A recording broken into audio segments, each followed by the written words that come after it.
లక్ష్మి చెప్పాలి. అంటే మహాలక్ష్మి పథకం ఇప్పుడైతే ఉంది కదా! ఇంప్లిమెంట్ చేశారు కదా! సో, టికెట్లు ఎలా ఇస్తున్నారు? మీకేమైనా ఇబ్బంది అనిపిస్తుందా? ఎందుకంటే అందరూ లేడీస్ ఎక్కుతున్నారు అంటున్నారు.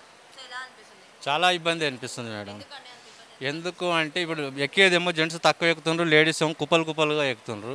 ఈ నాకు నిన్న ఒక ఆమె ఎక్కింది మౌనార్ నుంచి షాద్‌నగర్‌కు. ఎక్కి మళ్ళీ మొహం కడుక్కొని ఫెయిర్ అండ్ లవ్లీ ఇట్లా రుద్దుకొని మళ్ళీ బస్సు వచ్చి ఎక్కింది మేడం ఆమె. అంటే మళ్ళీ ఇదే బస్ అదే ఎక్కిందా? బస్సు ఎక్కింది. అలా ఎందుకు? అవును అట్లా అయింది మేడం. అంటే నార్మల్ తను ఇదే బస్ ఎక్కి మళ్ళీ వచ్చి మొహం కడుక్కొని వచ్చేసింది, ఫెయిర్ అండ్ లవ్లీ ఇట్లా రుద్దుకొని వచ్చేసి మళ్ళీ ఇదే బస్సు ఎక్కేసింది నా బస్సుకు. మౌనార్ నుంచి మళ్ళీ షాద్‌నగర్‌కు. అంటే అట్లా మిస్‌యూజ్ చేస్తుండ్రు ఎక్కువ.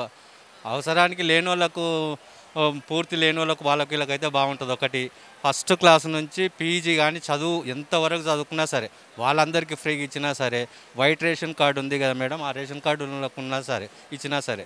ఇప్పుడు ఏమవుతుందంటే gents daily up and down చేసేట వాళ్ళు నాతోటే చెప్తుండ్రు, మేము ఏమన్నా ప్రత్యామ్నాయం జీబన్నా కారన్నా ఏమన్నా మాట్లాడుకుంటాము, మీ బస్సులో మాకు రాదు, సీట్లు ఉండవు, నిలబడినవి కూడా ప్లేస్ లేదని అంటున్నాను. అంటే ఫుడ్ బోర్డింగ్ చేస్తున్నాం, చాలా నాకు కూడా చేస్తున్నాం మేము ఇప్పుడు వచ్చేటప్పుడు కూడా. వచ్చేటప్పుడు చెప్తే కూడా వింటలేరు, కింద పడితే డేంజర్, ఎందుకు ప్రాబ్లం అవుతుంది అంటే కూడా వినకుండా ఎక్కుతుండ్రు ఒకటేసారి. ఉమ్. అంటే చాలా ఇబ్బంది అనిపిస్తుంది. చాలా ఇబ్బంది అనిపిస్తుంది మేడం. వీళ్ళకి లోన్కి వెళ్ళిపోతేనేమో టికెట్ మరి టికెట్స్ ఇష్యూ చేయడం ఈజీ ఉంది మేడం, ఏం లేదు. దాంట్లోకి వెళ్ళిపోతాం, వాళ్ళకు జీరో టికెట్ కొట్టడానికే ఇబ్బంది ఏం లేదు. వాళ్ళకు క్యాట్ కార్డు ఒకటి చూపెడితే కొడుతున్నాం ఇప్పుడైతే. క్యాట్ కార్డు కానీ లైసెన్స్ కానీ లేకుంటే పాన్ కార్డు కానీ విత్ అదేంది కార్డు లేకుంటే కూడా జిరాక్స్ ఇట్లా ఏది లేకున్నా ఫోన్లో చూపించినా అని మేము టికెట్ ఇష్యూ చేస్తున్నాం. రోజుకి ఎన్ని అంటే అంతకుముందు ఎలా ఉంది? ఇప్పుడు ఎలా ఉంది?